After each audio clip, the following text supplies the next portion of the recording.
Doctor Aarav की प्रयोगशाला अब सिर्फ एक वैज्ञानिक केंद्र नहीं थी, बल्कि एक कब्रिस्तान थी उन सभी संभावनाओं का जहां वे कभी नहीं जी सके। कांच की दीवारों पर अनंत छवियों का एक सैलाब उमड़ रहा था। यह कोई डेटा नहीं था, ये जीवन था। हर तस्वीर एक दुनिया थी जहां आरव ने एक अलग रास्ता चुना था। यह उनका सिद्धांत था, एकलव्य का शून्य, जो मानता था कि ब्रह्मांड हर पल विभाजित होता है, हर चुनाव एक नई वास्तविकता को जन्म देता है। लेकिन आरव को यह नहीं पता था कि शून्य सिर्फ एक सिद्धांत नहीं, बल्कि एक शिकारी था। आरव की बेटी मीरा उस रात प्रयोगशाला में अकेले बैठी थी।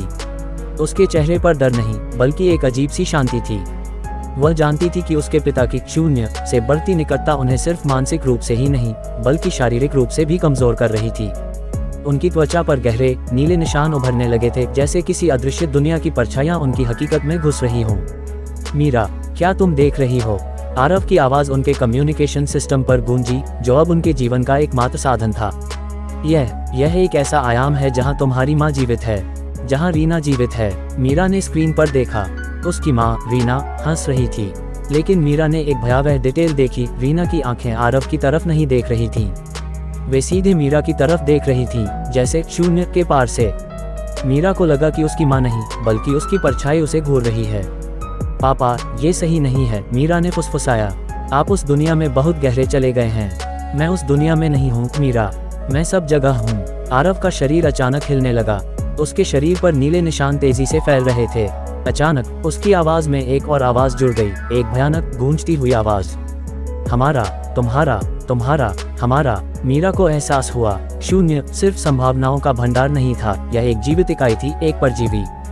वह उन लोगों को अपनी दुनिया में खींच रहा था जो उसमें बहुत ज्यादा झांक रहे थे। वह हमारी हकीकत को खाकर बड़ा हो रहा था। मीरा ने शून्य को बंद करने के लिए इमरजेंसी प्रोटोकॉल सक्रिय किया, लेकिन स्क्रीन पर दिखाई देने वाली छवियां और भी तेजी से आने लगीं।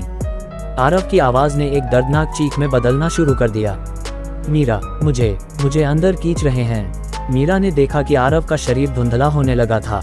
उसकी भौतिकता, फिजिकल बॉडी अपनी पकड़ खो रही थी। वह शून्य के अनंत आयामों में बिखर रहा था। तुम इसे बंद नहीं कर सकती मीरा, एक नई कठोर आवाज आई।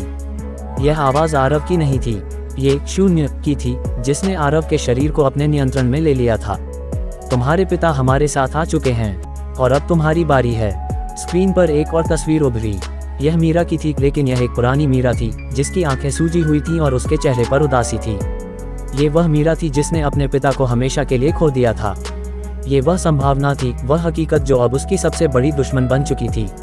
मीरा ने अपनी आंखें बंद कर लीं। उसने अपना हाथ उस स्क्रीन पर रखा जहां उसकी मां की हंसती हुई छवि दिख रही थी। उसे पता था कि उसे अपने पिता को बचाना है, लेकिन वह अब एक ही हकीकत में विश्वास करती थी, जिसमें उसके सामने एक दानव खड़ा था, जो उसके पिता की परछाई पहने हुए था। उसने विस्मृति बीज को सक्रिय किया, लेकिन इस बार उसने उसका इस्तेमाल शून्य को बंद करने के लिए नहीं, बल्कि खुद को उस जगह से जोड़ने के लिए किया। मीरा ने शून्य में प्रवेश किया। वह अब आरव को बचाने के लिए नहीं, बल्कि उस दानव से लड़ने के लिए जा रही थी जिसने उसके पिता को छीन लिया था। लेकिन जब उसने आंखें खोली तो उसने देखा कि वह अपने आप में एक नई हकीकत थी, और सबसे बड़ा डर यह था कि वह अब अकेली नहीं थी।